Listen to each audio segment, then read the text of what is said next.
புதிய தலைமுறையின் விரைவு செய்திகளுக்கு வரவேற்கிறோம். இனி செய்திகளை விரைவாக பார்க்கலாம்.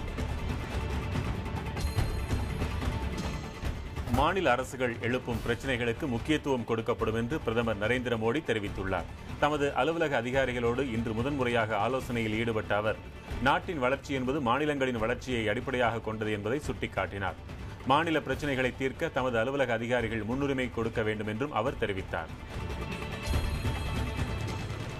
இன்று நடைபெற இருந்த மத்திய அமைச்சரவை கூட்டம் திடீரென ரத்து செய்யப்பட்டது. இந்த கூட்டம் நாளை நடைபெறும் என்று அறிவிக்கப்பட்டுள்ளது. நாடாளுமன்ற கூட்டத்தொடரை எப்போது கூட்டுவது, சபாநாயகராக யாரை தேர்வு செய்வது, புதிய உறுப்பினர்கள் பதவியேற்பு உள்ளிட்ட விவகாரங்கள் குறித்து இந்த கூட்டத்தில் விவாதிக்கப்பட உள்ளது. மத்திய கனரக தொழில்துறை அமைச்சராக சிவசேனாவின் ஆனந்த் கீதே பொறுப்பேற்றுக் கொண்டார். இதன் மூலம் மத்திய அமைச்சரவையில் இலாக்கா ஒதுக்கீடு தொடர்பாக சிவசேனா கட்சியில் ஏற்பட்ட அதிருப்தி முடிவுக்கு வந்தது. ஒதுக்கப்பட்ட துறையின் அமைச்சராக பொறுப்பேற்குமாறு ஆனந்த் கீதேவை உத்தவ் தாக்கரே கேட்டுக் கொண்டதை அடுத்து அவர் இன்று அமைச்சராக பொறுப்பேற்றுக் கொண்டார். தமிழகத்தின் தொழில் வளர்ச்சிக்கு முக்கியத்துவம் கொடுக்கப்படும் என மத்திய கனரக தொழில்கள் துறையின் இணையமைச்சர் பொன் ராதாகிருஷ்ணன் உறுதியளித்துள்ளார். டெல்லியில் அமைச்சராக இன்று பொறுப்பேற்றுக் கொண்ட அவர் திருச்சி பெல் மற்றும் உதகை ஹிந்துஸ்தான் போட்டோ பிலிம் தொழிற்சாலைகளின் பிரச்சினைகளை தீர்க்க நடவடிக்கை எடுக்கப்படும் என கூறினார். தமிழகத்திற்கான திட்டங்கள் குறித்து முதலமைச்சர் ஜெயலலிதாவை சந்திக்க இருப்பதாகவும் அவர் தெரிவித்தார். மக்களவையின் மூத்த உறுப்பினரான காங்கிரஸ் கட்சியைச் சேர்ந்த கமல்நாத் தற்காலிக சபாநாயகராக நியமிக்கப்படுவார் என்று பாராளுமன்ற விவகாரத்துறை அமைச்சர் வெங்கையா நாயுடு தெரிவித்துள்ளார். நகர்ப்புற வளர்ச்சித்துறை அமைச்சராக இன்று பொறுப்பேற்றுக் கொண்ட அவர் நாட்டில் புதிதாக 100 சிறிய நகரங்களை உருவாக்க முன்னுரிமை அளிக்கப்படும் என்றும் தெரிவித்தார். வெளிநாட்டு வங்கிகளில் பதுக்கி வைக்கப்பட்டுள்ள கருப்பு பணத்தை விரைந்து மீட்க நடவடிக்கை எடுக்கப்படும் என சிறப்பு புலனாய்வு குழுவின் தலைவர் MP ஷா தெரிவித்துள்ளார். PTI செய்தி நிறுவனத்திற்கு பேட்டியளித்த அவர் எவ்வளவு முடியுமோ அவ்வளவு சீக்கிரம் விசாரணையை முடிக்க நடவடிக்கை எடுக்கப்படும் என கூறியுள்ளார். கருப்பு பணத்தை மீட்பதற்கான சிறப்பு புலனாய்வு குழு அமைக்கப்பட்டதற்கு இந்திய கம்யூனிஸ்ட் கட்சி வரவேற்பு தெரிவித்துள்ளது. கருப்பு பணத்தை மீட்கும் விவகாரத்தில் புதிய அரசின் மீது மிகுந்த எதிர்பார்ப்பு இருப்பதாக குறிப்பிட்ட அவர் அரசின் செயல்பாடுகள் எவ்வாறு இருக்கின்றன என்பதை பொறுத்திருந்து பார்க்க வேண்டும் என்று தெரிவித்துள்ளார். காஷ்மீர் மாநிலத்திற்கு சிறப்பு அந்தஸ்து அளிக்கும் அரசியல் சாசன சட்டம் 370 குறித்து தாம் தெரிவித்த கருத்துக்கள் திரித்து வெளியிடப்பட்டுள்ளதாக பிரதமர் அலுவலக இணையமைச்சரும் அறிவியல் தொழில்நுட்பத்துறை இணையமைச்சருமான ஜிதேந்திர சிங் தெரிவித்துள்ளார். அரசியல் சாசன சட்டம் 370 குறித்து செய்தியாளர்கள் எழுப்பிய கேள்விகளுக்கு அவர் பதில் அளிக்க மறுத்துவிட்டார்.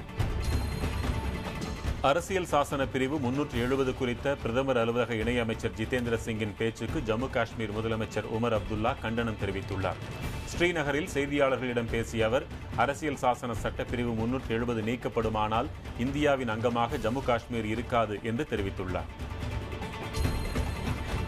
ஜம்மு காஷ்மீருக்கு வழங்கப்பட்ட சிறப்பு அந்தஸ்தை ரத்து செய்தால் சட்டம் ஒழுங்கு பாதிக்கப்படும் என அம்மாநில எதிர்க்கட்சியான மக்கள் ஜனநாயக கட்சியின் தலைவர் மெஹபூபா முஃப்தி எச்சரித்துள்ளார். சிறப்பு அதிகாரத்தை வழங்கும் அரசியல் அமைப்பு சட்ட விவகாரத்தில் பிரதமர் மோடி தனது நிலைப்பாட்டை விளக்க வேண்டும் எனவும் அவர் வலியுறுத்தியுள்ளார்.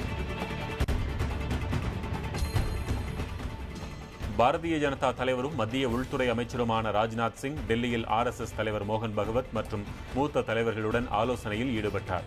தான் மத்திய அமைச்சராக பொறுப்பேற்றுக் கொண்டதை அடுத்து கட்சி தலைவர் பதவிக்கு புதிதாக யாரை தேர்ந்தெடுப்பது என்பது குறித்து RSS தலைவர்களோடு ராஜ்நாத் சிங் ஆலோசித்ததாக தகவல் வெளியாகியுள்ளது. இச்சந்திப்புக்கு பிறகு பிரதமர் நரேந்திர மோடியையும் அவர் சந்தித்தார். தமிழக மீனவர்கள் பிரச்சினை குறித்து இலங்கை அதிபர் ராஜபக்சவிடம் பிரதமர் நரேந்திர மோடி பேசியதாக மத்திய அமைச்சர் சுஷ்மா சுவராஜ் தெரிவித்துள்ளார். வெளியுறவுத்துறை அமைச்சராக இன்று பொறுப்பேற்றுக் கொண்ட அவர் பின்னர் செய்தியாளர்களிடம் பேசும்போது இதனை தெரிவித்தார்.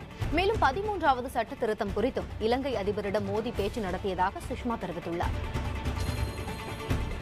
12ஆம் வகுப்பு வரை மட்டுமே படித்த ஸ்மிருதி இரானி எப்படி மனிதவள மேம்பாட்டுத்துறை அமைச்சகத்தை கவனிப்பார் என்று முன்னாள் மத்திய அமைச்சர் அஜய் மக்கான் கேள்வி எழுப்பியுள்ளார். தமது ட்விட்டர் வலைப்பக்கத்தில் இது தொடர்பாக கருத்து தெரிவித்துள்ள மக்கான் பட்டப்படிப்பு கூட படிக்காத ஒருவரிடம் நாட்டின் மனிதவளத்துறை ஒப்படைக்கப்பட்டுள்ளதாக தெரிவித்தார். அஜய் மக்கானின் கருத்துக்களுக்கு பாரதிய ஜனதா கடும் கண்டனம் தெரிவித்துள்ளது. ஸ்மிருதி இரானி ஆங்கிலத்திலும் ஹிந்தியிலும் சிறப்பாக பேசக்கூடியவர் என்று கூறியுள்ள பாரதிய ஜனதா செய்தி தொடர்பாளர் முக்தர் அப்பாஸ் அவரது செயல்திறனை மனதில் கொண்டே நரேந்திர மோடி இந்த அமைச்சகத்தை ஒதுக்கியிருப்பதாக விளக்கம் கொடுத்துள்ளார். மத்திய மனிதவள மேம்பாட்டுத்துறை அமைச்சராக பொறுப்பேற்ற ஸ்மிருதி இரானி வேட்புமனுவோடு தாக்கல் செய்த பிரமாண பத்திரத்தில் முரண்பட்ட கல்வி தகுதிகளை குறிப்பிட்டிருப்பதாக காங்கிரஸ் கட்சி குற்றம் சாட்டியுள்ளது.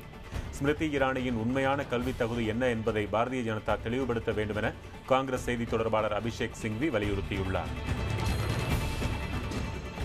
நரேந்திர மோடி நவாஸ் ஷெரீப் இடையிலான சந்திப்பும் அதைத் தொடர்ந்து நடைபெற்ற இருதரப்பு பேச்சுவார்த்தையும் நம்பிக்கை அளிக்கும் வகையில் உள்ளதாக அமெரிக்கா தெரிவித்துள்ளது. இதனை தெரிவித்த வெள்ளை மாளிகை செய்தி தொடர்பாளர் ஜென் பாஸ்கி இந்த முயற்சியை அமெரிக்கா பாராட்டுவதாக கூறினார். தெலங்கானாவின் சில பகுதிகளை அவசர சட்டத்தின் மூலம் சீமாந்திராவோடு இணைக்கும் மத்திய அரசின் முடிவுக்கு எதிர்ப்பு தெரிவித்து தெலங்கானாவில் நாளை முழு அழைப்பு விடுக்கப்பட்டுள்ளது. தெலங்கானா ராஷ்டிரிய சமிதி கட்சித் தலைவர் சந்திரசேகர ராவ் இந்த அழைப்பை விடுத்துள்ளார். தெலங்கானாவில் உள்ள கம்மம் மாவட்டத்தில் உள்ள 7 கிராமங்களை போலாவரம் நீர்ப்பாசன திட்டத்திற்காக சீமாந்திராவுடன் இணைக்க மத்திய அரசு அவசர சட்டம் பிறப்பித்துள்ளதாக சந்திரசேகர ராவ் குற்றம் சாட்டியுள்ளார். தமிழகத்தின் பல்வேறு மாவட்டங்களில் பரவலாக மழை பெய்துள்ளது. தஞ்சை மற்றும் பழனியில் ஆலங்கட்டி மழை பெய்தது. தேனி மாவட்டத்தில் கம்பம், கூடலூர் மற்றும் சுற்றுப்பகுதிகளில் பலத்த இடியோடு கனமழை பெய்தது. கம்பத்தில் 2 வீடுகள் இடிந்து விழுந்ததோடு அப்பகுதியில் மின் கம்பிகளும் அறுந்து விழுந்தன. கூடலூர் பகுதியில் சில இடங்களில் மரங்கள் சாய்ந்தன. மதுரை மாவட்டம் முசிலம்பட்டி, ஈரோடு, நாமக்கல், மயிலாடுதுறை, தரங்கம்பாடி உள்ளிட்ட பகுதிகளில் பலத்த காற்றோடு கனமழை பெய்தது. சிறுவாணி அணையின் அடிமட்ட நீர் உறிஞ்சு குழாயை கேரள அரசு அடைத்ததற்கு எதிர்ப்பு தெரிவித்து கோவையில் மதிமுகவினர் சாலை மறியலில் ஈடுபட்டனர். கோவை பாலக்காடு சாலையில் நடைபெற்ற இந்த ஆர்ப்பாட்டத்தில் ஏராளமானோர் பங்கேற்றனர். அப்போது கேரள அரசுக்கு எதிராக மதிமுகவினர் முழக்கங்களை எழுப்பினர். இப்போராட்டத்தின் காரணமாக போக்குவரத்து பாதிக்கப்பட்ட நிலையில் 50க்கும் மேற்பட்ட மதிமுகவினரை காவல்துறையினர் கைது செய்தனர். 2G ஊழலோடு தொடர்புடைய வழக்கில் ராசா, கனிமொழி உள்ளிட்டோரின் முன்ஜாமீன் மனுக்கள் மீது நாளை மறுநாள் விசாரணை நடைபெறும் என டெல்லி சிபிஐ சிறப்பு நீதிமன்றம் அறிவித்துள்ளது. மேலும் வழக்கிலிருந்து தன்னை விடுவிக்க கோரும் தயாளு மாவல் மனு மீதான விசாரணையும் அன்றைய தினமே நடைபெறும் என்றும் நீதிபதி OP சைனி தெரிவித்தார்.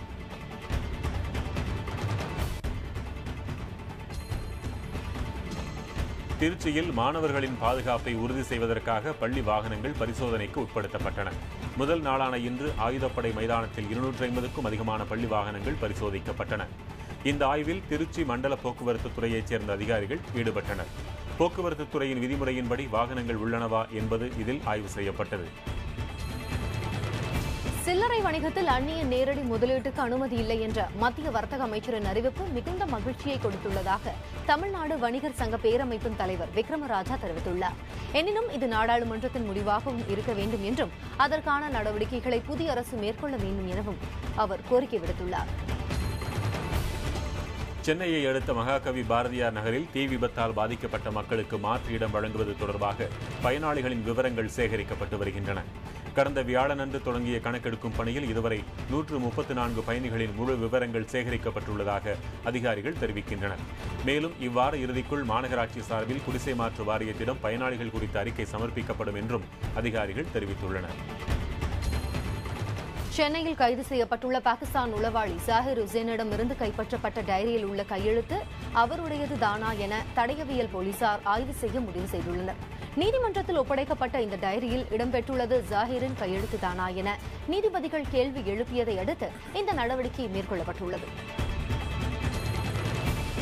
விசாரணைக்காக அழைத்துச் செல்லப்பட்டவர் மரணமடைந்த விவகாரத்தில் காவல்துறை உதவி ஆணையர் மற்றும் காவல் உதவி ஆய்வாளரை சிபிஐ அதிகாரிகள் கைது செய்தனர். உதவி ஆணையர் கஸ்தூரி காந்தி, காவல் உதவி ஆய்வாளர் ரவி ஆகியோரை கைது செய்த சிபிஐ காவலர்கள் அவர்களை திருச்சி மாவட்ட குற்றவியல் நீதிமன்றத்தில் நிறுத்தினர். இதையடுத்து இருவரையும் 15 நாள் நீதிமன்ற காவலில் சிறையில் அடைக்க நீதிபதி உத்தரவிட்டார்.